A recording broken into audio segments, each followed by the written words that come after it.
deep. Welcome, Australia.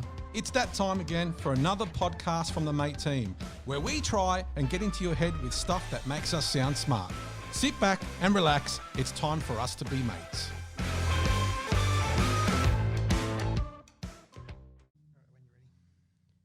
Welcome to another Let's Be Mates podcast. My name's Bosco. We've got the usual suspects here. So Dom, Faz, how you going, boys? Hey, Bosco, how you going? How you going? Good. Good stuff. And hey, Dom, what are we talking about today? Well, Faz, in today's episode, we're talking to a brand that has built a cult following in the sports space.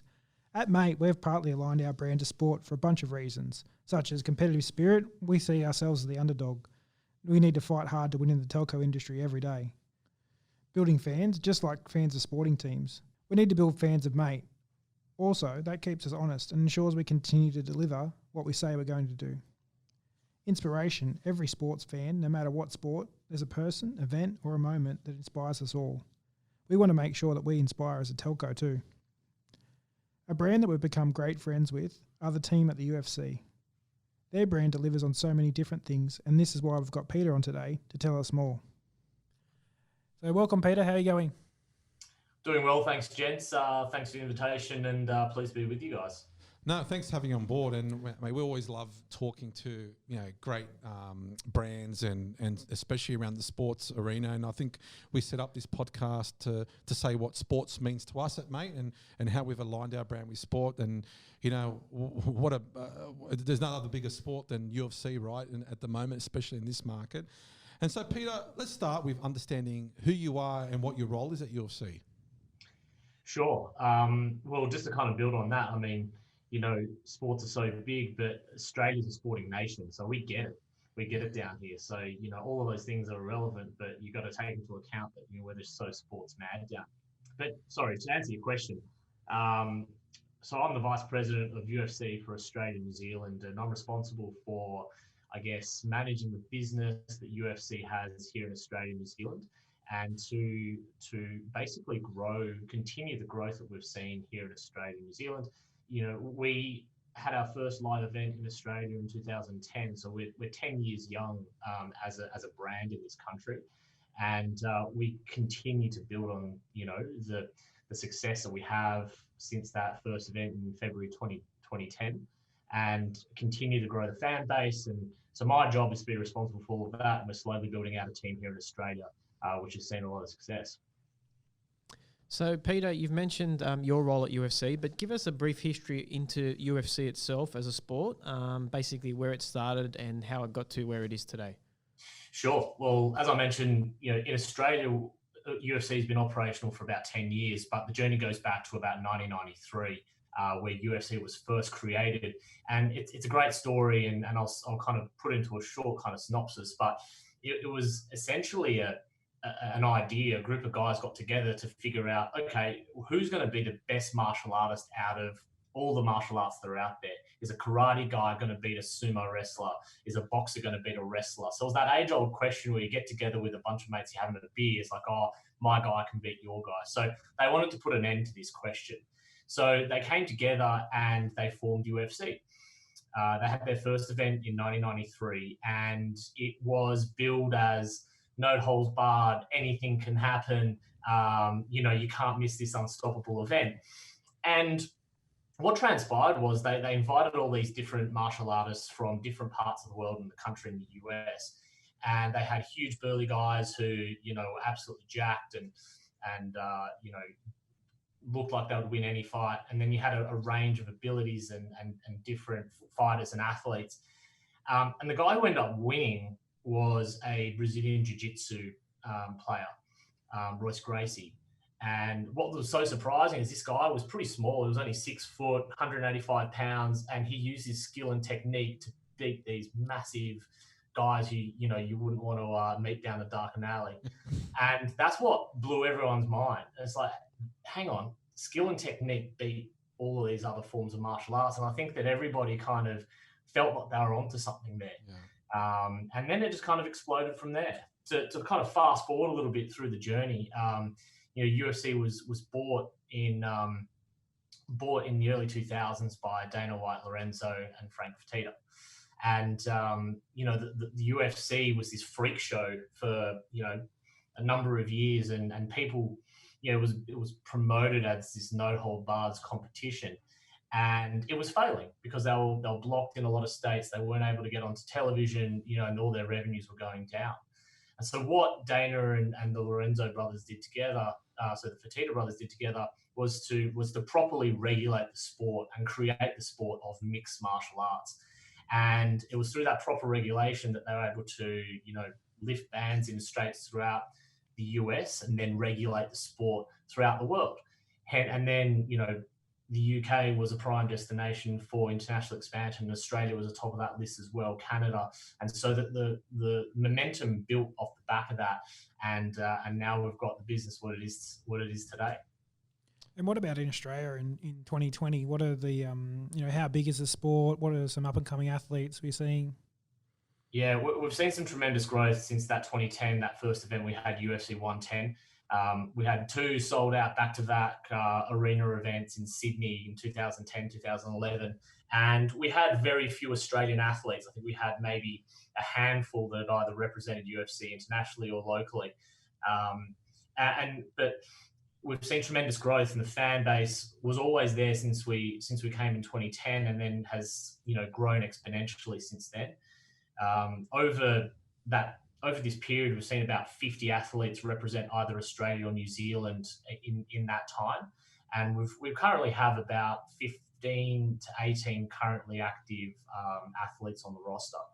So in terms of participation, we've done exceptionally well of people representing Australia and New Zealand. We have 2 current champions, Israel Adesanya from New Zealand and Alex Volkanovski from Australia, which really shows that we're a mature market. We've got athletes who are representing the country as well, and having a local champion does so much to, I guess, build sport and the fan interest in a particular market. We've done 18 events across 7 different cities in Australia and New Zealand, and the future is bright. We continue to, as I mentioned, build that fan base, bring in new partners, and I think that the vision that we have for the future is crystallizing, and we're slowly maturing into an adult. Yeah, it's a great story, and I think my passion around UFC and is around how I focus on fitness, and how do I when I watch the matches and the people involved, the athletes, it's what is their training regime? How do they keep fit? How do they stay competitive for that long, and so on and so forth? And I think that's the real focus of the brand now, and the focus of the sport, which is really driving a lot of the conversations I have with my groups of friends and things like that. And I think it's really inspirational around that. I think fitness is a bit of a trend at the moment, and I think it's a good trend, right? We speak about a lot of things around trends, and fitness is a good trend. I think UFC, amplifies that into a completely different way. And imagine the feeling in the type of space where UFC plays, right? And the feeling you get to be able to do something, to be able to be that fit. The way it leads you is second to none in my experience. Now, if you look at me, I'm probably not a UFC athlete yet, but I'm definitely focusing on that, right? We'll get you to a UFC gym, Mark. Yeah, and that's my next question, right? Is that a lot of business, especially during COVID time, is all about diversification and all these different things. And I know the UFC has diversified. There's the UFC gyms that you have in the market as well. There's obviously your OTT platform around content and things like that. And I mean, you want to talk to us about the different phases. So you obviously have your core sport, but how do you take that to market in different ways? And how do you build your fan base around all these different types of things that happen around UFC? Sure, I think that it's pretty simple. You build the business through having strong partnerships, whether it's your media partners and content partners, through sponsors that you have, through affiliates and other kind of franchising things like UFC gyms. But it's a sum of all those parts. And you're right.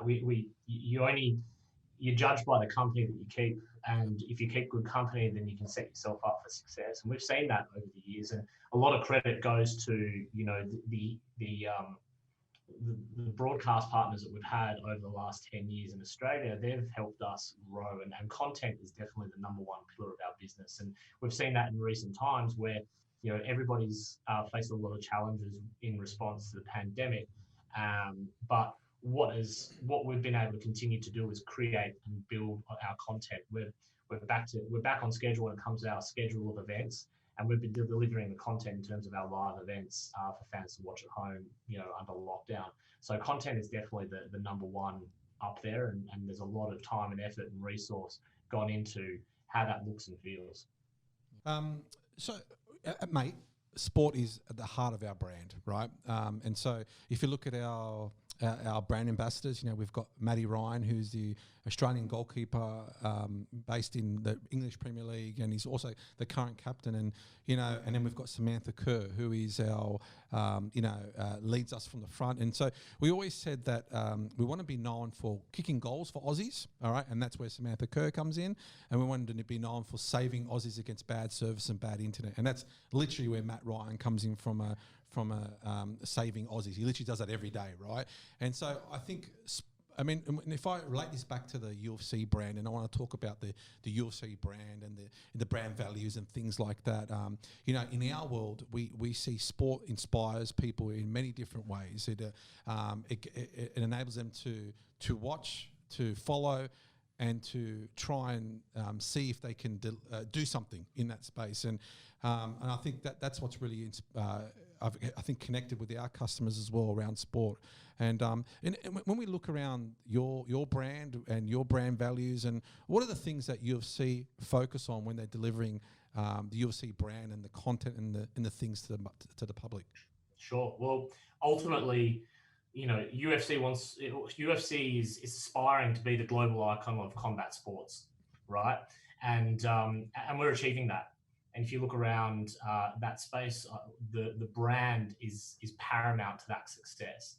And going back to the origins of UFC, when Dana, Lorenzo, and Frank bought the company, effectively they were buying 3 letters UFC. There was something powerful behind that brand. But you make some good points, Mark, about that inspiration that you take from athletes, what happens on the pitch, what happens in their field of play, and how that affects all of us. So I like to say that, the brand that we create with UFC is not only inspirational, but aspirational. Yeah. We have a certain number of brand maxims which kind of help steer the conversation and position how we do what we do, not only from a look and feel and what consumers see, but also how we act in the business world, how we make decisions internally. And one of the really strong brand maxim that we have, and one that is our last brand maxim, is that we are all fighters. Fighting is a metaphor for life. Whether you are working night shifts and putting bread on the table at home, or whether you're struggling through an illness or whatever it might be, we are all fighters. I think that resonates really strongly with fans. It's not only inspirational, but it's aspirational. In terms of what our athletes do, I think, you touched on it before in terms of their fitness levels and what the skill and technique involved in that sport. And really, it is quite incredible to see what the athletes do under such, in a sport which is, it's no tickling contest. It's a pretty brutal sport. And to see what they're able to do, when you think about the sport of mixed martial arts, it's a combination of 5 Olympic sports and disciplines, but also a whole other, there's so many other techniques that you've got to be cognizant of. So to be proficient and excel at jiu-jitsu and boxing, wrestling, all these different sports put together, it's really quite incredible what our athletes are able to do in the octagon, and they put on a show every single time. And I think that they're to be credited for what they do and how they inspire fans all the way around the world. There's something really human about the competition. And UFC is an evolution of that human competition to what we see today. It's really raw in a lot of ways. It's really quite. There's something that kind of triggers a certain kind of response, a human response in all of us, and I think that's the secret behind it. And in a lot of ways, we tap into that in terms of our brand position and how we like to, portray the brand. That's cool. And you mentioned something before about that everybody fights, right? Everybody's fighting for whatever reason every day. And I think we really resonate with that at Mate, because we've had to fight every day to achieve what we've achieved today. We didn't have a head start. We started a business in a market that was obviously very well established, and we need to fight every day to differentiate ourselves to make sure we stand out from the crowd. And I think that's the reason why we, resonate quite well with UFC and the brand and everything that you guys do. And so I think it's pretty special. And so I think you've got something special. And I think businesses this day and age that have great stories to tell and uniqueness in that way have really something special to deliver customers, and that's what I love about this industry.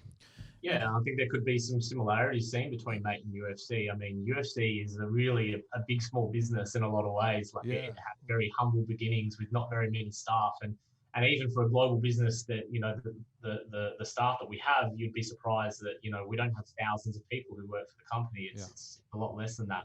So, I totally see eye to eye on that. And it all comes down to a story and a message that you can pass on. And that becomes very powerful. You can get that cut through, that connection with your audiences, then they're going to see it. And they're going to see past anything that's not genuine. Yeah, absolutely. Authenticity, right? Such a big thing. Pete, the last 3 months or so has been, a significant period for everyone, but sport in particular.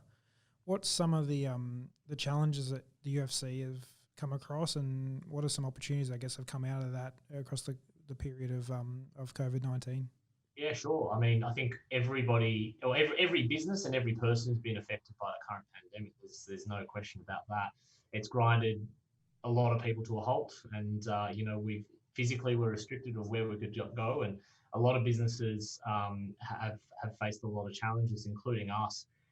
We put on live events with 10 to 20,000 people in attendance, and Australia has the record for the most attended UFC event in over 56,000 people. So not being able to put on live events as we know them has been a challenge, and we try and take the Octagon to, every country in the world. Like we've been in every continent except for obviously, or most continents, and throughout Europe and Asia and Middle East, Australia, North America, South America, and that kind of, we had to put a pause to our current schedule, what we'd planned out for 2020, obviously, and it was a huge challenge operationally to get live events back up and running for the broadcast element. And despite the fact of not being able to have fans in attendance, our operations team saw that challenge to get up and running as soon as possible, and they took that challenge to be the first kind of major sport to be back on television, and worked really hard to try and do that. Now, there were so many hoops, as you can imagine, to jump through to try and get that up and running, and we managed to put on three events in the space of a week in Florida last month. And, the juice was worth the squeeze in a lot of ways, because it was the only sport that was showing on television. We had that bit of time in the sun, and particularly in the US, with the support of ESPN, we're able to take the sport to a lot of fans who may not be familiar with our sport or normally watch our sport. And it was an opportunity to grow our fan base. So that was a huge challenge, and certainly worth the reward. UFC 249 really performed exceptionally well, not only in the US, but here in Australia when we had no other sports on as well. So it will continue to be a challenge over the next few months, and until even into next year. But the next step for us is we have events up and running in Las Vegas at the UFC Apex. It's a facility next to our headquarters, it's almost like a television studio in terms of what they have there and what they can produce. We had UFC 250 on the weekend, and that was done really well and looked fantastic in my opinion. And our next step after Las Vegas will be a number of events, is the much anticipated and hyped up Fight Island, which I believe is going to be announced in the next few days. And we're going to take the Octagon internationally to an island as a means and method to get our international athletes fighting. Obviously, it's hard to get all of our athletes into one spot, and the US has been an affected country when it comes to the pandemic. So how do we get our athletes together in a territory where they can compete. So watch this space. You know, speaking about athletes, I know there's been obviously in Australia, the rugby league's finally started up. I think the AFL starts this week. And, you know, they always speak about how the consumers, us, are going to, how we think about the sport without a crowd, right? But have you had a chance to hear from athletes in the UFC and what they think about fighting without crowds? Is there much talk around that? Do they still feel the same inspiration, the same joy? Or, I mean, I assume not exactly, but I mean, obviously that's their sport, that's their code, that's what they love. But I mean, I'd be interested to hear it from an athlete's point of view. Yeah, for sure. And perhaps we can get one of our athletes on to tell them about their experience. But I think the feedback from what I've heard is that obviously the feeling and the energy that you get from the crowd can sometimes help form a result. But I think what we're seeing in UFC and having watched the last few events is that the instruction that they're hearing from their corners has kind of added something to the broadcast. We're able to kind of listen in on the advice from the cornerman and then see how the athlete's adapting to that advice. And I think for them, it's become a lot more clearer for them to hear that. Sometimes they don't hear it over the crowds. But also, UFC is one of those ones, I don't know if you've been to a live event, but at the start of a fight, you know, everyone's roaring when Bruce Buffer does the announcements and, you know, the energy's there. But then once they go to fight, there's dead silence in an arena. And it's obviously that roar kind of erupts when something huge happens, but hasn't really affected the impact of the broadcast. I think it's kind of added an interesting element to it. But yeah, it would be interesting to get that athlete feedback to see how has this changed the way that they've approached the fight. Are some people just built for those larger where they want to get that feeling and energy from the crowd to get the job done? So it'd be interesting. Do you think something like, you know, that feedback might flow into post-COVID when we've got crowds back? Like, is there opportunity to mic up those cornermen much like they do maybe in the Big Bash or something like that? Yeah, they do a bit of that. They definitely mic up at least one or two cornermen. And, you know, we hear that in between rounds. That's more or less when we try and get that insight, when they go to the red corner, the blue corner, to try and hear what advice they're giving to the athletes. But it's become more prevalent within the middle of the fight as well. But yeah, it adds that extra layer of that production, which is pretty cool to see. Yeah. You know, from a business point of view, going away from the sport and talking about the business element, you know, I've read a lot of articles lately around naming conventions of different events or plans or services and things like that. And what I really like about UFC is that it's a UFC and it's a number. You know, the show. And I mean, can we talk a bit about that? I mean, because I read an article that people can't follow what the updates are. They can't follow how, you know, like if you have a particular plan. Sorry, let's take a step back into the mobile space. The mobile space, the plans are always changing, right? And you never know if you're on an old plan or a new plan or whatever it is. And what I've noticed about the UFC, you know exactly where you're up to because each show or each event follows a particular number. And is that something purposeful that the UFC's done in regards to events and things around that? It's simple and it's consistent. Agreed. Yeah. What we like to say is that UFC and UFC events are brand led. People will buy tickets to our event without knowing who's fighting. Yeah. Or they might buy the pay-per-view or they might tune in to watch without knowing who's actually particularly fighting. And they expect a certain quality of our show, our production, the athletes who compete. There's a certain standard. So very much so, I think you hit the nail on the head there in terms of that. But being brand-led, having UFC in the title, certainly very purposeful. Yeah.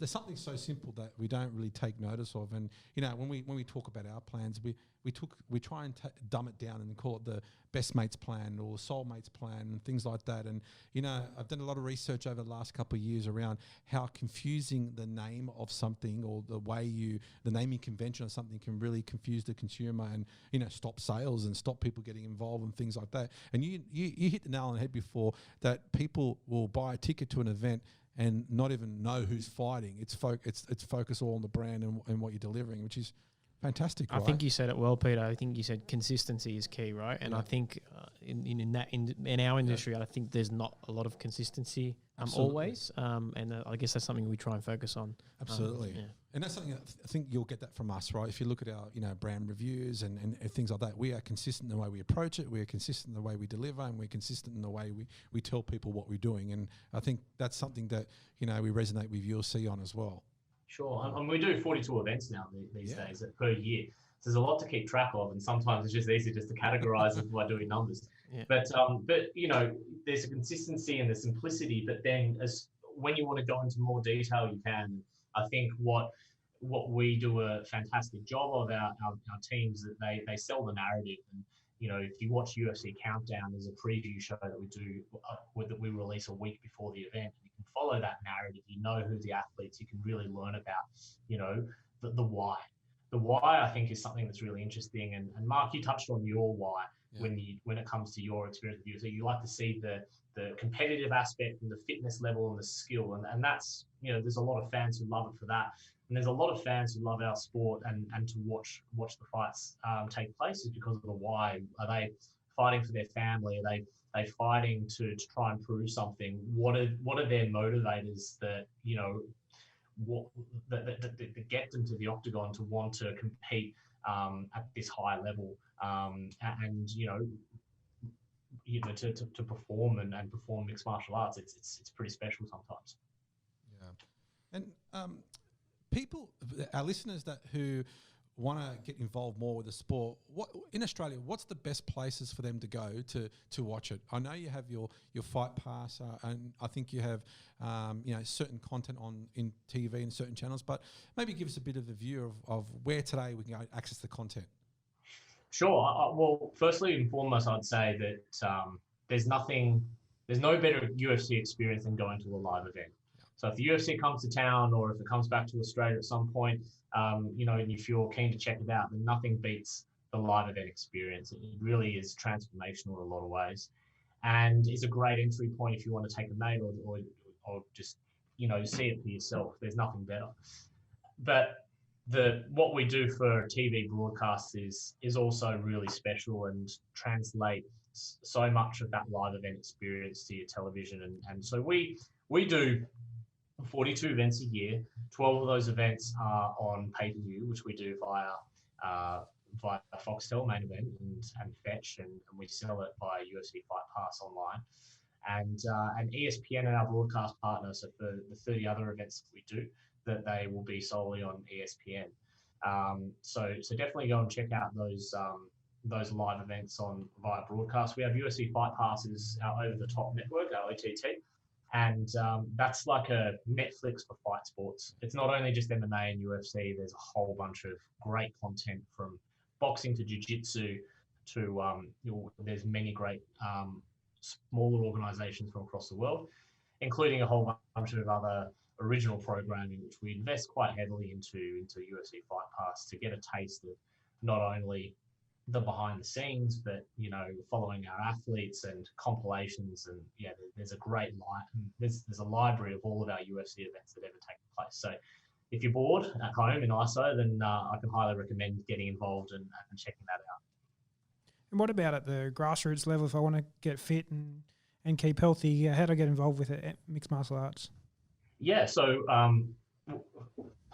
you would have noticed over the last 10 or so odd years just how many martial arts gyms are opening up around the country, whether they're jiu-jitsu gyms, whether they're Muay Thai, kickboxing, boxing gyms. They're just sprouting up everywhere, and it's fantastic to see a reinvigorated industry here. And people have that want to get involved themselves, and it's really fantastic. We have UFC gyms in Australia. We have about 15 odd across a few different cities. Now, they're not built for you to go and be a fighter. They're designed to train like a fighter, to realize your optimum. And they have great classes from judo all the way through to jiu-jitsu to Muay Thai. So you can experience a range of different martial arts classes there. But we've had some amazing stories of athletes who have literally gone from being a mum wanting to lose a little bit of weight after pregnancies to going on to fighting in the octagon within 2-3 years. There's been some amazing transformations with our athletes to get introduced to the sport. Just like anything, you've got to take that first step and just get to the gym, and then the rest is easy, isn't it? Yeah, definitely. And so you alluded to it a little bit, but what's next for UFC? Sure. Well, I mean, I think Fight Islands is on everybody's mind at the moment, and we'll get to Fight Island. There's going to be some announcements, I think, this week about where and when that's going to take place, and we want to get up and running with our scheduled events. Like I said, we're back on track and back on schedule in terms of how many events we need to do per year. So it's about bringing that consistency back to that.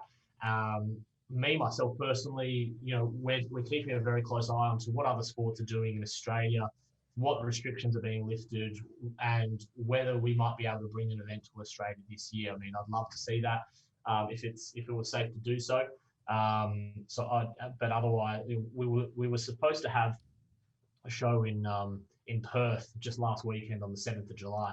So we're kind of lamenting on the fact that we would have had a great event in Perth just last weekend, and we would have loved to have been there to put on that show. But we'll have to get back at some point to Perth, definitely, and work out when we can bring the live events back to Australia, hopefully before the end of the year.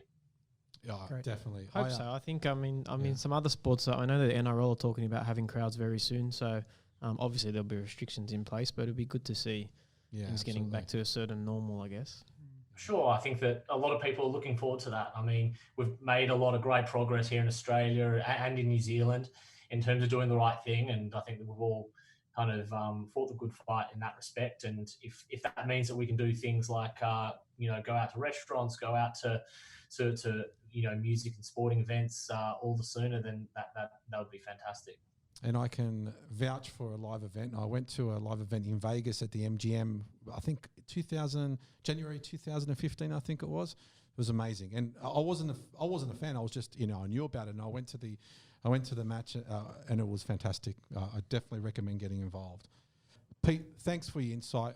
I love what UFC stands for, but more importantly, I love your business story as well, and where you came from, where you are now, and think that's really resonates with us as a business, and I think it'll resonate with a lot of people that are in business and the entrepreneurs out there about how your brand and your business has evolved. And thanks for sharing your time with us today. And what I think we'll do is, we'll get you on again in a couple of months when the world's got back to normal, and maybe hopefully people can start visiting events in your world as well, and see where things have gone from there. But again, thanks for being involved, Pete. Really appreciate it. No, my pleasure. Thanks again for having me on. Good to talk a bit of UFC, and great to talk about your business too. And I've said it that UFC is one of those things that's best enjoyed with your mates. So I'll leave it at that. But hope to see you guys again soon. Beautiful. Thanks Pete. Thanks. Thanks for listening to the Let's Be Mates podcast by the team at Mate. Search for the Let's Be Mates podcast on iTunes, Spotify, YouTube, and at letsbemates.com.au. Hit subscribe to get the latest episode each week. For all your telco needs, choose a provider you can trust like a mate. Visit letsbemates.com.au, Google Mate, or call us on 13 14 13 to sign up today.